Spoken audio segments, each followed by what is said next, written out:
اعوذ باللہ من الشیطان اللعین الرجیم بسم اللہ الرحمن الرحیم الحمد للہ رب العالمین الصلاة والسلام علی اشرف الانبیاء والمرسلین وعلی آلہ الطیبین الطاہرین المعصومین الذین اذہب اللہ عنہم الرجس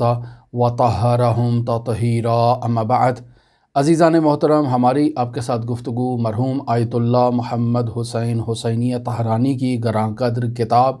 رسالہ لب اللباب میں جاری تھی، اور ہم اس گفتگو کے مقدماتی بحث کے آخری مراحل میں آج آپ کی خدمت میں حاضر ہوئے ہیں، اور یہ عرض ہوا کہ آیت اللہ محمد حسین حسینی طہرانی اس مطلب کو بیان کر رہے تھے کہ انسان کو یہ چاہیے کہ وہ اپنے ظاہر اور باطن میں جمع کرے۔ بطور مثال عرض کر رہے تھے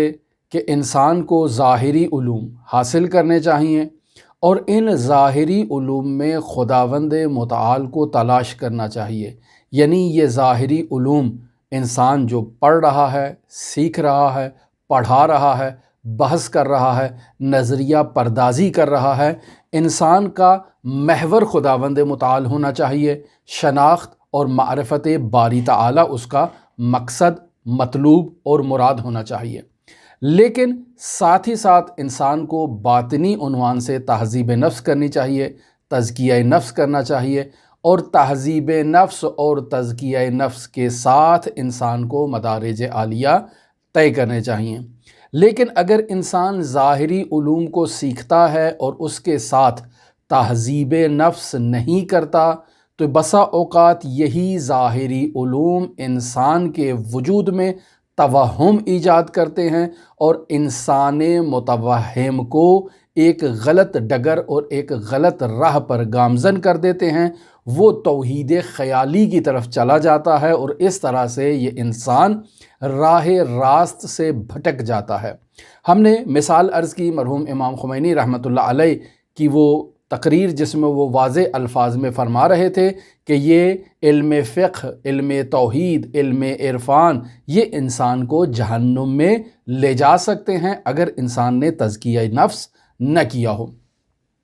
آیت اللہ طہرانی اسی مطلب کو بیان کرتے ہوئے کچھ شواہد تاریخی کتابوں سے پیش کر رہے تھے۔ سب سے پہلا شاہد انہوں نے مرحوم صدر الدین محمد بن ابراہیم قوام شیرازی یعنی ملائے صدرہ سے، ان کی کتاب اسفار اربعہ کی جلد نمبر 1 سے اس کے مقدمے سے پیش کیا، کہ جہاں مرحوم صدر المتعلہین اس بات کی طرف اشارہ کر رہے ہیں کہ میں نے اپنی تمام زندگی فلسفہ اشراق و مشاق کو پڑھنے میں گزار دی ہے، اور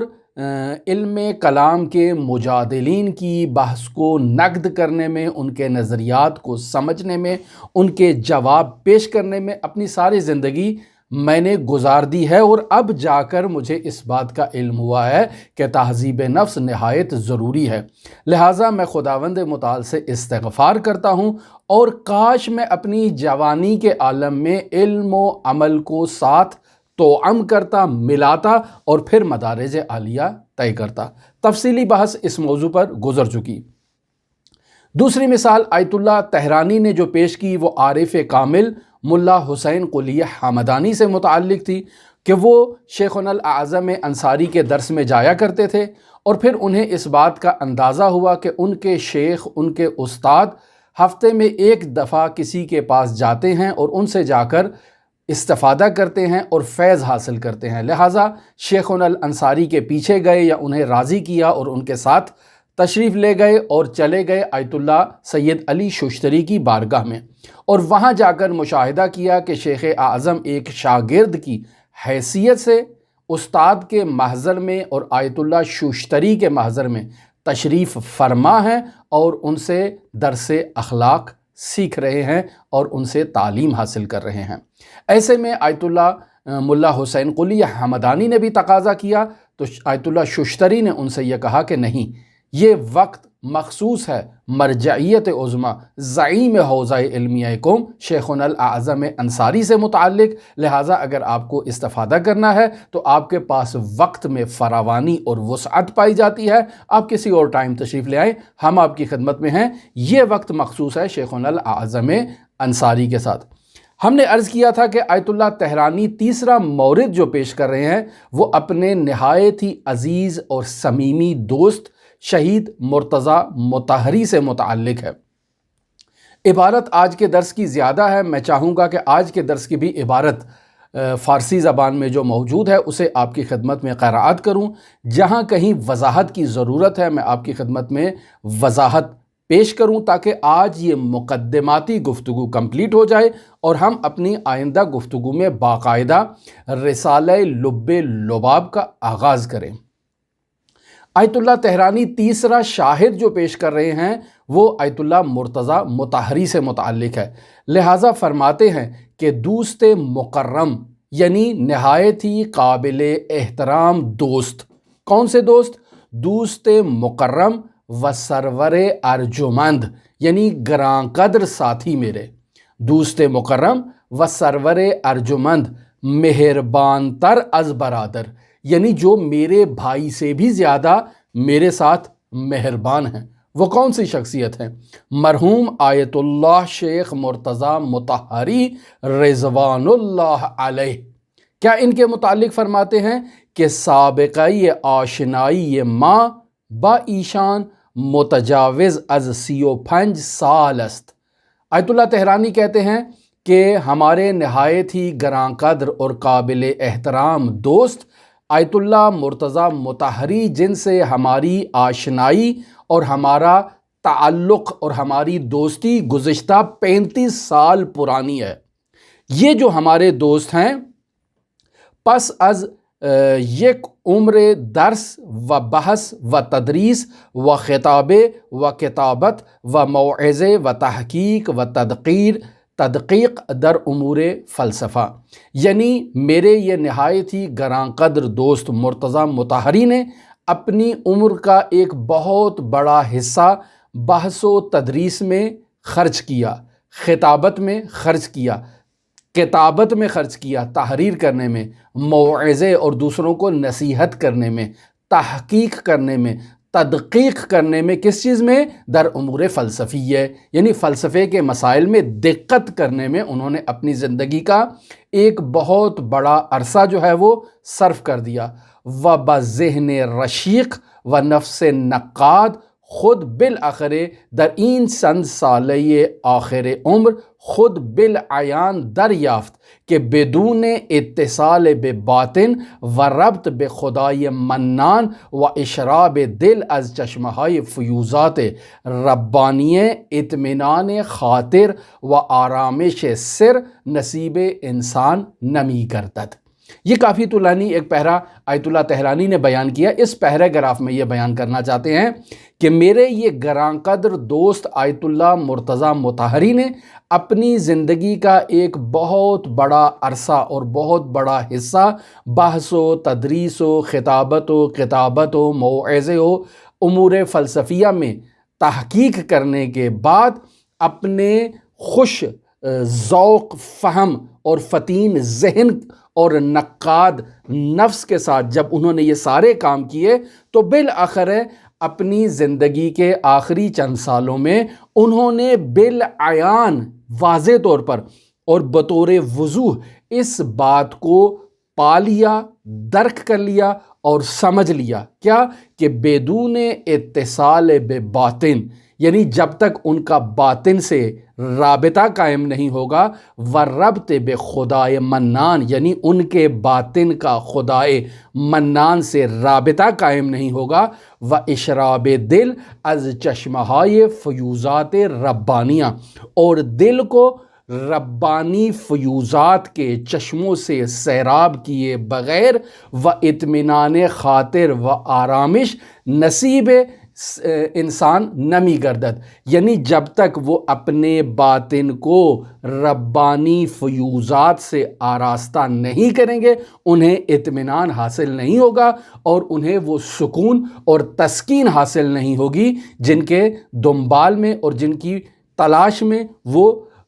جو ہے وہ گردش کر رہے ہیں اور تلاش کر رہے ہیں۔ لہٰذا هیچ گاه نمی تواند در حرم مطهر خدا وارد شود، یعنی جب تک ان کا باطنی رابطہ خداوند متعال سے برقرار نہیں ہوگا تب تک وہ خداوند متعال کے حرم مطہر میں داخل نہیں ہو سکتے یا اس حرم مطہر کے اطراف میں اس کا طواف نہیں کر سکتے۔ پس انسان کا باطن بیدار ہونا ضروری ہے۔ عین عبارت کا آخری پیراگراف میں آپ کی خدمت میں ایک دفعہ پھر قرائت کرتا ہوں کہ هیچ گاه نمی تواند در حرم مطهر خدا وارد شود، کہ اگر انسان کا باطن خداوند متعال سے مرتبط نہیں ہوگا تو انسان کبھی بھی حرم مطہر الہی میں داخل نہیں ہو سکتا یا گردا گرد آن حرم طوف کند، یعنی اس حرم کے ارد گرد کیا کرے، وہ طواف کرے، و بکعبہ مقصود برسد۔ مطلب کی تفصیل اس طرح سے ہے کہ آیت اللہ مرتضیٰ مطہری کا خاندان اس مطلب کی طرف اشارہ کرتا ہے کہ مرتضیٰ مطہری اپنی زندگی کے آخری ایام میں، یعنی زندگی کے جو ان کے آخری ایام تھے اس میں ایک بے قراری ان کے وجود میں قابل مشاہدہ تھی۔ انہوں نے اپنی زندگی میں چند خواب آخری ایام میں مشاہدہ کیے جن میں حضرت سید الشہداء علیہ آلاف التحیت وثنا کو انہوں نے مشاہدہ کیا۔ تقریباً 48 سال کی عمر میں ان کی یہ ایک درونی کیفیت اس قسم کی ہو چکی تھی۔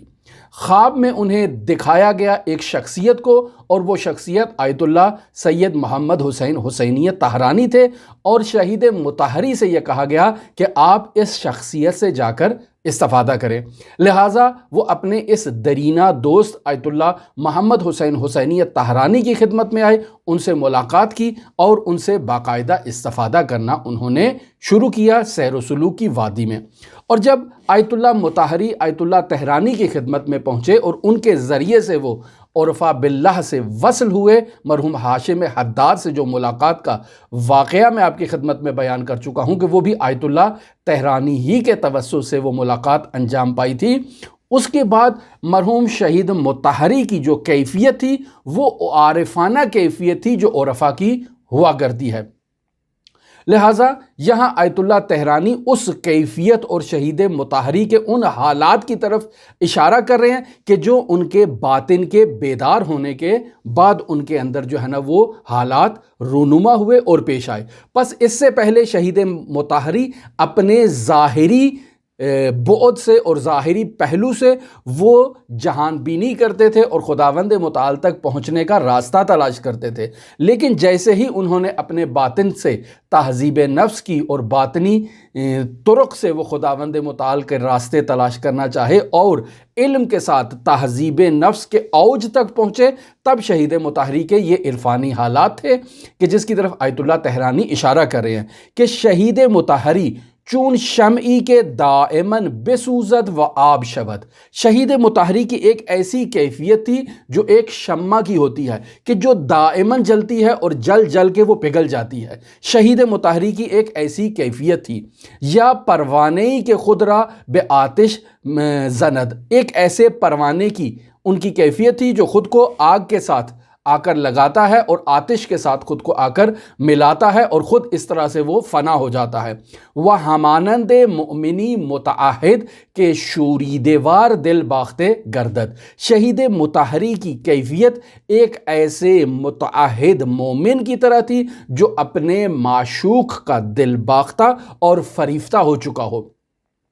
و در دریائے بیکرانہ ذات صفات و اسماء حضرت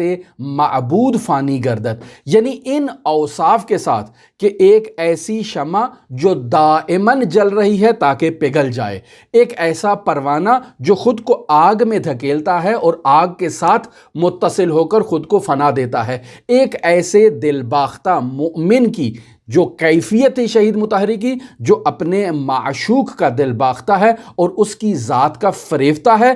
کیوں؟ تاکہ در دریائے بیکرانہ ذات اسماء و صفات حضرت معبود فانی گردد، یہ عاشق کیا کرے گا؟ یہ عاشق حضرت معبود کی ذات میں خود کو فنا کر دے گا، اس کی صفات میں خود کو فنا کر دے گا اور اس کے لامحدود اسما اور نامتناہی اسما کے اندر خود کو فانی کرنے کی کوشش کرے گا۔ جب خود کو وہاں پر فانی کرے گا اس کی ذات میں اور خداوند منان کی ذات میں، تو وجودش بے سعی وجود خدا متسع شود، ایسے میں اس کا وجود، اس عبد محدود کا وجود اس ذات لامحدود کے وجود میں فانی ہونے سے اس کے لامحدود وجود کی وسعت کے ساتھ متسع، طولانی اور وسیع ہو جائے گا۔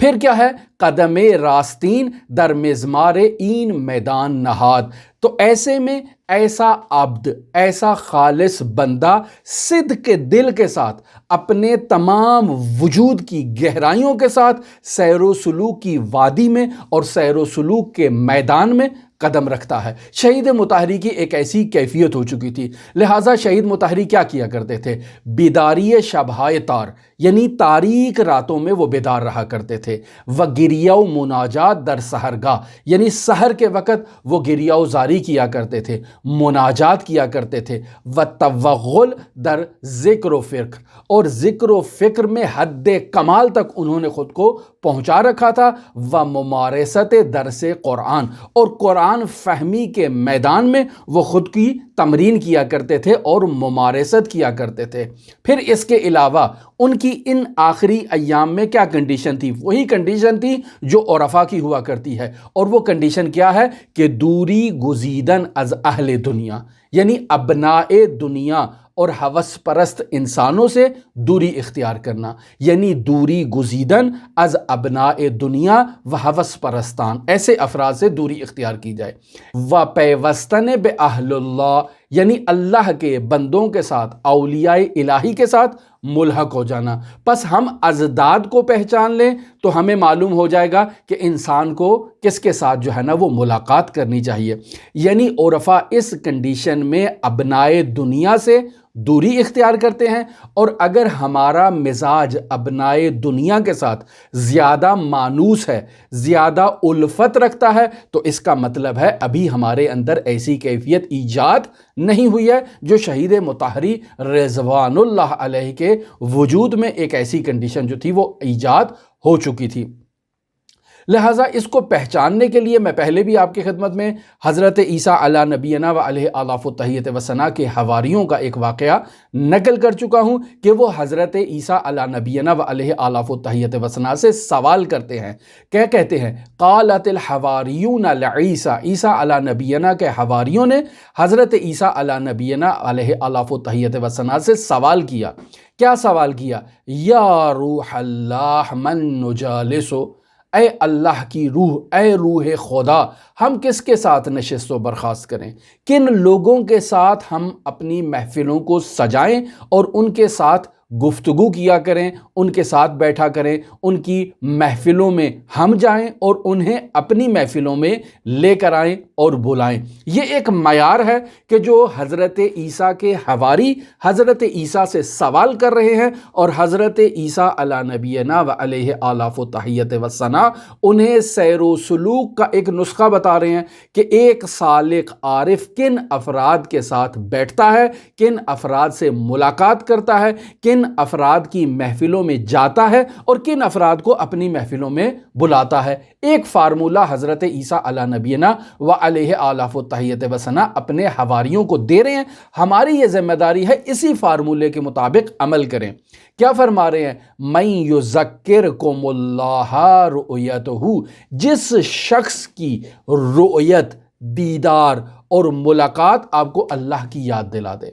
یعنی جس عالم کی گفتگو سے، جس عالم کی محفل سے، جس دوست کی گفتگو اور محفل سے، جس رشتہ دار کی گفتگو اور محفل سے آپ کو اللہ کی یاد آ جائے، آپ کو آل محمد کی یاد آ جائے، آپ کو اہل بیت علیہم الصلاۃ والسلام کی سیرت اور تعلیمات کی یاد آ جائے، آپ ایسے شخص کی محفلوں میں جائیں، ایسے شخص کی محفلوں میں بیٹھیں اور ایسے شخص کو اپنی محفلوں میں دعوت دیں۔ پس ابنائے دنیا اس کے اپوزٹ ہے، یعنی جس کی محفل میں بیٹھنے سے آپ کو اللہ کی یاد نہیں آتی ہے، آپ کو آل محمد کی اور ان کی تعلیمات کی یاد نہیں آتی ہے، ایسے افراد کی محفلوں میں نہ تو جائیں اور نہ ہی انہیں اپنی محفلوں میں دعوت دیں۔ یہ وہ فارمولہ ہے جسے حضرت عیسیٰ علیہ نبینا اپنے حواریوں کو تعلیم دے رہے ہیں، اور پھر وہیں سے یہ فارمولہ آگے حضرات ائمہ معصومین علیہم الصلاۃ والسلام کی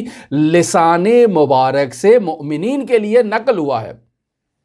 پس پہلا فارمولہ حضرت عیسیٰ علیہ نبینا و علیہ آلاف و تحیت و ثنا کیا دے رہے ہیں؟ من یذکرکم اللہ رؤیتہ، جس کی رؤیت، جس کا دیدار، جس کی ملاقات آپ کو اللہ کی یاد دلا دے، یہ پہلا فارمولہ۔ دوسرا، وَيَزِيدُ فِي عِلْمِكُمْ مَنْطِقُهُ، جس کی منطق یعنی جب وہ نطق کرتا ہے، جب وہ کلام کرتا ہے تو اس کے کلام سے آپ کے علم میں اضافہ ہو جائے، ایسے شخص کی محفلوں میں جائیں، اسے اپنی محفلوں میں بلائیں۔ اس کے علاوہ کسی فرد کی محفل میں جانا اور اسے اپنی محفل میں بلانا آپ کے لیے شایان شان اور زیبا نہیں دیتا۔ اور آخری پیراگراف جسے حضرت عیسیٰ وعلی نبینا وعلیہ آلاف و تحیت و ثنا ارشاد فرما رہے ہیں، وَيُرَغِّبُكُمْ فِي الْآخِرَةِ عَمَلُ، یعنی اس کا عمل آپ کو آخرت کی ترغیب دلائے۔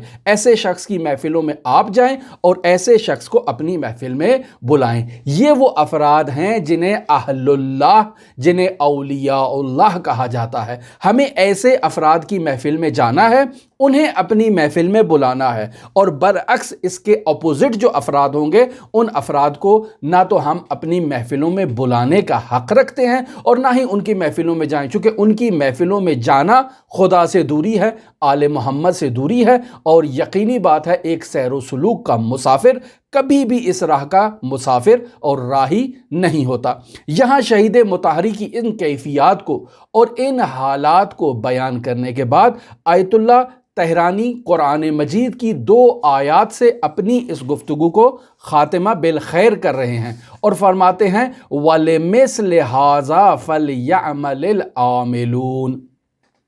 یہاں پر یہ سورہ صافات کی آیت نمبر 61 ہے کہ ایسی چیز کے لیے عامل عمل کرتے ہیں، وَلِمِثْلِ هَٰذَا، اسی کی مثل، فَلْيَعْمَلِ الْعَامِلُونَ، عامل کیا کرتے ہیں؟ عمل کرتے ہیں۔ یا سورہ نحل کی 128 نمبر آیت آیت اللہ طہرانی یہاں کوٹ کر رہے ہیں کہ ان اللہ مع الذین اتقوا والذین هم محسنون، یعنی خداوند متعال ایسے لوگوں کے ساتھ ہے جو تقوی اختیار کرتے ہیں اور ان لوگوں کے ساتھ ہے جو نیکی کرتے ہیں۔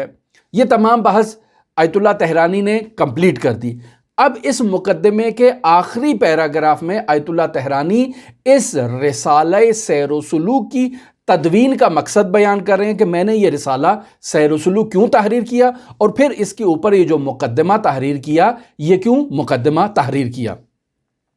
میں آپ کی خدمت میں پہلے اس رسالہ سیر و سلوک کے آغاز میں یہ مطلب بیان کر چکا ہوں کہ اس رسالہ سیر و سلوک کو آیت اللہ طہرانی نے شہید مرتضیٰ مطہری کی شہادت کے بعد اسے باقاعدہ پبلش کیا، اور وہ بھی بار بار ان سے تقاضا کیا جا رہا تھا کہ آپ شہید مرتضیٰ مطہری کے بارے میں کچھ تحریر کریں، چونکہ آپ ان کے قریبی ساتھی رہ چکے ہیں، سیر و سلوک میں ان کے مربی رہ چکے ہیں، تو آپ ان کے بارے میں کچھ کلمات کو، کچھ الفاظ کو تحریر کریں۔ لہٰذا آیت اللہ طہرانی کیا بیان کر رہے ہیں، اسی عبارت سے پڑھتے ہیں، استفادہ کرتے ہیں اور آگے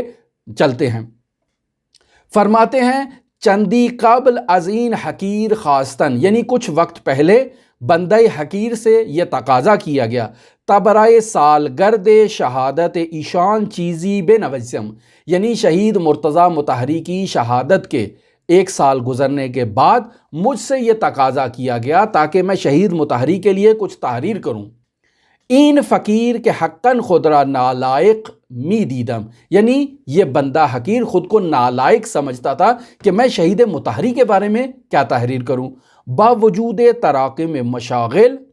این فقیر کے حقاً خود را نالائق می دیدم، باوجود تراکم مشاغل و شواغل از قبول این عہدے پوزش طلبیدم، یعنی بندہ حقیر جو ایک نالائق شخص سمجھتا ہے خود کو، میں نے اپنی مصروفیات اور اپنی بے پناہ جو میرے مشغلے ہیں ان کے پیش نظر اس ذمہ داری کو قبول کرنے سے انکار کر دیا اور معذرت کر لی کہ میں شہید مرتضیٰ مطہری کے بارے میں کیسے تحریر کروں، میں تو ایک نالائق آدمی ہوں۔ پھر فرماتے ہیں اخیراً کے مراجعہ مقرر شد، ان افراد نے دوبارہ رجوع کیا آیت اللہ طحرانی سے اور پھر تقاضا کیا کہ آپ ہمیں کچھ بیان کریں، اور یہ بھی ایک ادب بیان کیا جا رہا ہے کہ انسان کو اگر کوئی اہل شخص مل جائے تو انسان بار بار اس کی طرف رجوع کرے، اظہار ادب کرے، اظہار عقیدت کرے، تاکہ وہاں سے فتح باب ہو جائے، دروازہ کھل جائے اور وہاں سے آپ کے لیے نورانی فیض جاری ہونا شروع ہو جائیں۔ لہٰذا آیت اللہ طحرانی کہتے ہیں کہ اخیراً کے مراجعہ مقرر شد، یعنی دوبارہ ان کی طرف سے رجوع کیا گیا۔ روح آن صدیق غرامی مدد نمود، تو شہید مرتضیٰ مطہری کی روح نے میری مدد کی کہ این مختصر را تحریر نمودم، ان کی روح نے مدد کی اور میں نے ان مختصر سے الفاظ کو تحریر کیا۔ و بعنوان مقدمے بے رسالئی کے در سیر و سلوک نوشتے بودم ملحق نمودم، اور میں نے اسے بعنوان مقدمہ اس رسالے کے ساتھ ملحق کر دیا جسے میں نے سیر و سلوک کے باب میں باقاعدہ تحریر کیا تھا۔ پھر اس کے بعد کیا کیا؟ و برائے شادی ہے روح آن مرحوم در دسترس طالبان حق و پویندگان سبل سلام و در راہ حقیقت قرار دہم، یعنی میں نے اس رسالے کو، اس مقدمے کو اس رسالہ لب اللباب کے مقدمے کے طور پر اس کے ساتھ ملحق کیا، ضمیمہ کیا، اور پھر اس کے بعد باقاعدہ ارباب دانش، تشنگان سیر و سلوک، تشنگان معارف، ان کے استفادے کے لیے میں نے اس کتاب کو باقاعدہ پبلش کیا۔ بیدہ عظمت الامور و بہ استعین، اور اسی کے ہاتھ میں ہے ہمارے امور کی باغ دوڑ اور میں اسی سے مدد کا مطالبہ کرتا ہوں۔ یہاں تک یہ بات کمپلیٹ ہو گئی۔ اب اصل کتاب رسالہ لب اللباب سے متعلق آیت اللہ طحرانی اس کلمات کو تحریر کرتے ہیں۔ فرماتے ہیں اصل این رسالے اس و مخ اولین دورے از درسهای اخلاقی و عرفانی است، یعنی اس رسالے کی بنیاد اور اس رسالے کا بنیادی مغز متفکر جو ہے وہ اخلاقی دروس اور عرفانی دروس ہیں کہ از حضرت استاد گرامی ما علامہ طباطبائی روحی فدا در سالهای 1368 و 69 ہجری قمری در حوزہ علمیہ مقدسہ قم برائے بعضی از طلاب بیان فرمودہ ہے۔ یعنی یہ میں پہلے بھی آپ کی خدمت میں بیان کر چکا تھا کہ اس کتاب سیر و سلوک کی بنیادی بحث جو ہے وہ آیت اللہ محمد حسین طباطبائی مفسر قرآن کے دروس کا مجموعہ ہے، جسے باقاعدہ انہوں نے حوزہ علمیہ کے فاضل طلاب کے ساتھ باقاعدہ شیئر کیا، ان کے سامنے درس پڑھائے، اور یہ اس کا جو ہے نا وہ تقریرات ہیں۔ آیت اللہ طحرانی کہتے ہیں کہ این حقیر بے عنوان تقریرات درس برشتہ تحریر در آوردے بودم، یعنی میں جب علامہ طباطبائی کے درس میں شریک ہوتا تھا تو وہ جو الفاظ ادا کرتے تھے انہیں باقاعدہ رشتہ تحریر میں اور انہیں باقاعدہ کرتاس کے سپرد کرتا تھا اور اس کا خلاصہ تحریر کیا کرتا تھا۔ وقراءت و مرور بیان را از اوقات قبض و قدورت و خستگی موجب تنویر روح و تلطیف جان خود می دانستم، میں نے یہ جو آیت اللہ محمد حسین طباطبائی مفسر قرآن کے حضور، یہ جو اخلاقی درس، عرفانی درس اور سیر و سلوک کے دروس کو میں نے جو تحریر کیا، خلاصہ لکھا ان دروس کا، ان دروس کو میں ان اوقات میں پڑھتا تھا جب میرے حالات قبض اور میرے ایک روح کے اندر ایک قدورت آ جاتی تھی، تو اس وقت اس رسالے کے مطالعے سے میری روح میں ایک نورانیت آ جاتی تھی اور ایک خاص قسم کی لطافت آ جاتی تھی۔ لہٰذا یہ ایک دستور ہے آیت اللہ طحرانی کا اپنے چاہنے والوں کے لیے کہ جو افراد بھی سیر و سلوک کی وادی میں قدم رکھتے ہیں وہ حد اقل 6 ماہ میں ایک مرتبہ اس رسالہ لب اللباب کا مطالعہ کریں، یعنی سال میں 2 مرتبہ اس کتاب کو پڑھیں تاکہ ان کے وجود میں ایک نورانیت آئے، ان کے وجود میں وہ جو ایک قدورتیں آ جاتی ہیں، وہ جو ایک قبض و بسط کے حالات ہوتے ہیں، اس سے ان کے وجود میں ایک نورانیت آئے اور ایک انہیں افاقہ حاصل ہو۔ آخری پیراگراف میں آیت اللہ طحرانی کہتے ہیں اینک یک دورے برآن مرور نمودے، لہٰذا اب میں نے اس کتاب کو پبلش کرنے سے پہلے ایک مرتبہ مکمل اس کتاب کا مطالعہ کیا، و تنقیحات و اضافاتی مہیے، اور اس کتاب کو کانٹ چھانٹ کرنے کے بعد اور اس میں ضروری مطالب کو اضافہ کرنے کے بعد، و پاداش و ثواب آن را بے روح فقید سعید مطہری اعلی اللہ مقامہ شریف اہدامی کنم، میں اس رسالے کو شہید مرتضیٰ مطہری شہید اسلام کی روح مطہر کے لیے ان کی خدمت میں ہدیہ کرتا ہوں۔ اور آخر میں آیت اللہ مطہری کے لیے علامہ طحرانی بھی دعا کر رہے ہیں اور ہم بھی انہی دعائیہ کلمات کے ساتھ آیت اللہ طحرانی کی خدمت میں اور آیت اللہ مطہری کی خدمت میں انہی دعائیہ کلمات کے ساتھ اپنی آج کی گفتگو کو پایہ تکمیل تک پہنچاتے ہیں۔ اللہم احشرہ مع اولیائک، اے میرے پروردگار انہیں اپنے اولیاء کے ساتھ محشور فرما،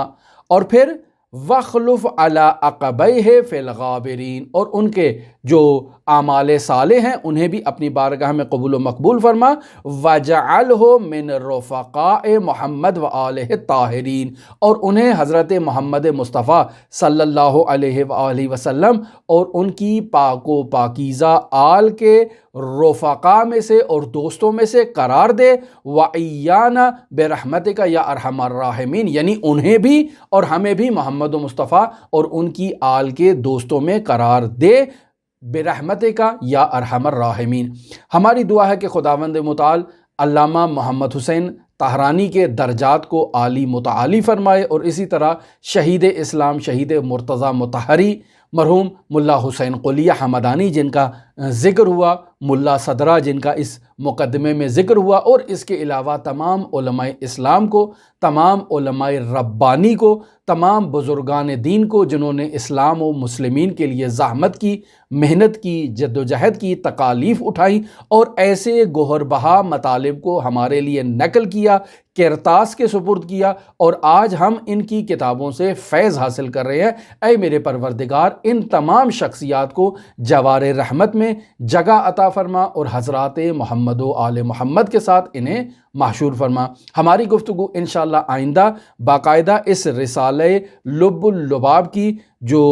تفصیلی بحث ہے مقدمے کے بعد اس کے اندر شروع ہوگی۔ اگر آپ دلچسپی رکھتے ہوں تو ضرور اس گفتگو کو ادامہ دیں۔ خداوند متعال آپ کا حامی و ناصر ہو۔ حضرت علی ابن موسیٰ الرضا علیہ آلاف و تحیت و ثنا کی بارگاہ میں آپ تمام سننے والے اور تمام پڑھنے والوں کی خدمت میں دعاگو ہیں اور نائب الزیارہ بھی ہیں۔ اللہم صلی علی محمد و آل محمد وعجل فرج قائم آل محمد۔